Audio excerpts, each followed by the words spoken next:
2026న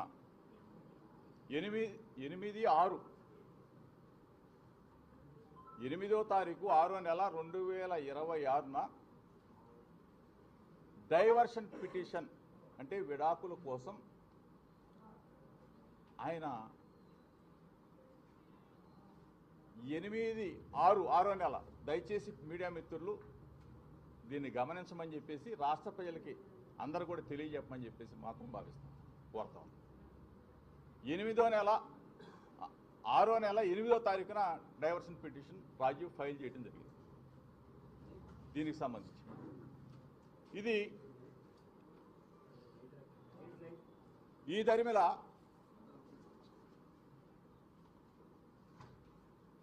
24వ తారీఖు 7వ నెల 2026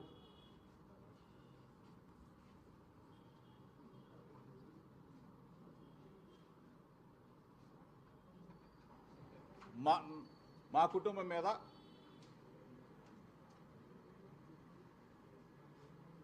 మేఘన కంప్లైంట్ ఇవ్వడం జరిగింది. దయచేసి ఒకసారి మీరు దీన్ని గమనించమని చెప్పేసి మాత్రమే కోరుతా ఉన్నాం. అయినా సరే రాజీవ్ నా కుమారుడు, మేఘన నా కూతురుతో సమానం. ఎందుకంటే ఉన్నది కొన్ని రోజులైనా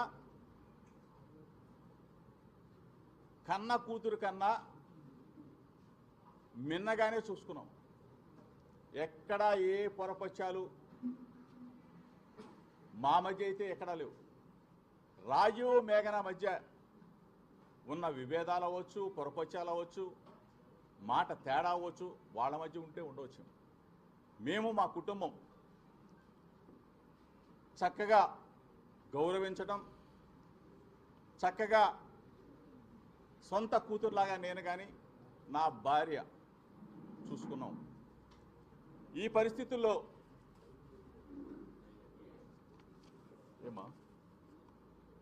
పరిస్థితుల్లో వాళ్ళ మధ్యన విభేదాలకి ఆ తర్వాత రాజీవ్ డైవర్షన్ పిటిషన్ ఇవ్వటం, ఆ తర్వాత మా మీద కంప్లైంట్ ఇవ్వటం కూడా జరిగింది. అంటే యావత్ కుటుంబం మొత్తం కూడా 11 మంది మీద ఎఫ్ఐఆర్ నమోదు చేయడం కూడా జరిగింది. దీనికి సంబంధించి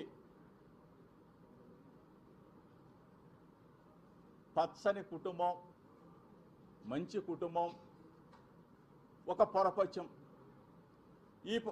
ఈ క్రమంలో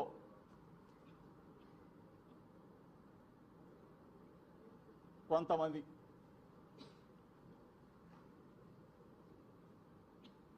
ఆ కంప్లైంట్ దరిమిల ఈరోజు నెల రోజులు అవుతా ఉంది. యాంటిసిపేట్ బెయిల్ తీసుకున్నాం. కొన్ని కోర్టు పరిధి దాటి మాట్లాడటం భావ్యం కాదు. కాబట్టి దయచేసి మీడియా మిత్రులకు చెప్తా ఉన్నాం, నెల రోజులుగా వ్యక్తిగత జీవితాలు, కుటుంబ జీవితాలు, కుటుంబంలో వచ్చిన మనస్పర్ధలు, ఇద్దరి జీవితాలు అంటే రాజీవ్ మేఘన సంబంధించిన విషయాలని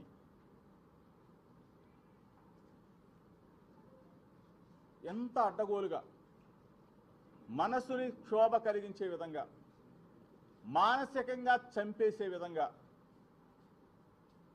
కొన్ని, అందరినీ అంటలా దయచేసి, కొన్ని మీడియా ఛానల్స్, కొన్ని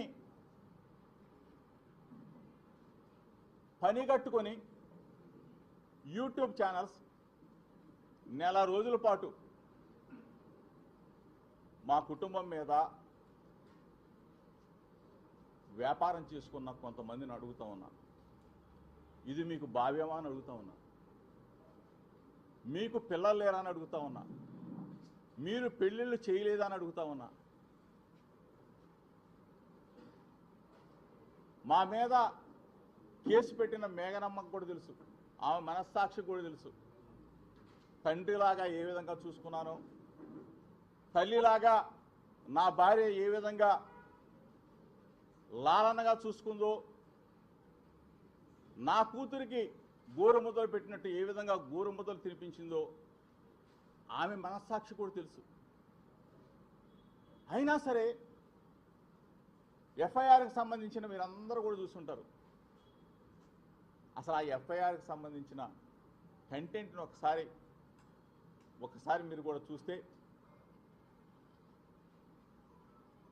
మత మార్పిడి అంటే ఎంత ఘోరమైన. నా భార్య బైబిల్ చదివితే తప్ప అని అడుగుతాం.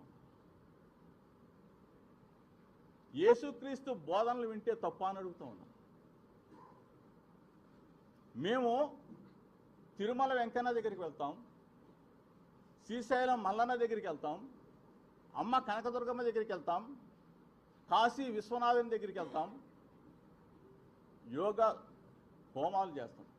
అన్నిట్లో నా భార్య పాల్గొంటుంది. అంటే ఎక్కడైనా ఫలానది చెయ్యకూడదని చెప్పేసి మన రాజ్యాంగంలో ఉందా అని చెప్పి అడుగుతాం. అంటే నేను ఎవరిని కించపరిచి, అంటే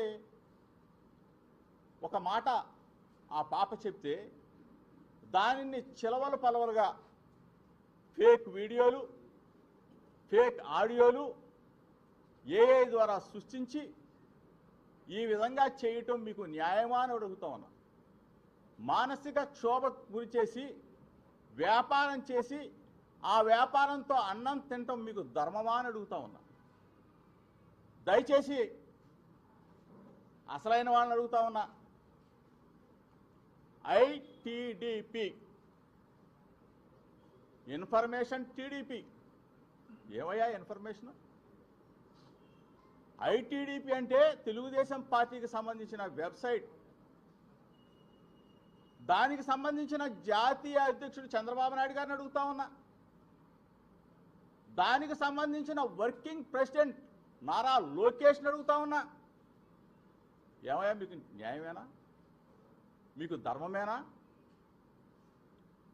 అసెంబ్లీలో అన్నారో లేదో తెలియదు కానీ కింద పడి ఏడ్చి గిలగలా కొట్టుకొని ముసలి కన్నీరు కార్చి ఆ రోజున మీకు అనిపించలేదా? ఆ రోజున నా భార్య కూడా బాధపడిందే. అసెంబ్లీలో అన్నారని చెప్పేసి నన్ను కూడా నిలదీసిందే. ఇంత ఘోరంగానా? ఐటీడీపీ, మీ చెప్పు చేతల్లో ఉన్న ఐటీడీపీ చంద్రబాబు నాయుడు గారు, లోకేష్ సమాధానం చెప్పాలా? నెల రోజులు వ్యాపారం చేసేసారే, నెల రోజుల పాటు ఏ వీడియోలు సృష్టించారే, నెల రోజుల పాటు మా కుటుంబాన్ని మానసికంగా క్షోభకు గురి చేశారే. ఇది న్యాయమా? ఇది అంటే మీ కుటుంబాలేమో కుటుంబాలా? మా కుటుంబాలు కావా చంద్రబాబు నాయుడు గారు? నిన్నంటేనేమో అన్నారో లేదో తెలియదు గిలగలా కొట్టుకొని ఏడ్చి బయటకు వచ్చావే. మేము దయచేసి అడుగుతాం.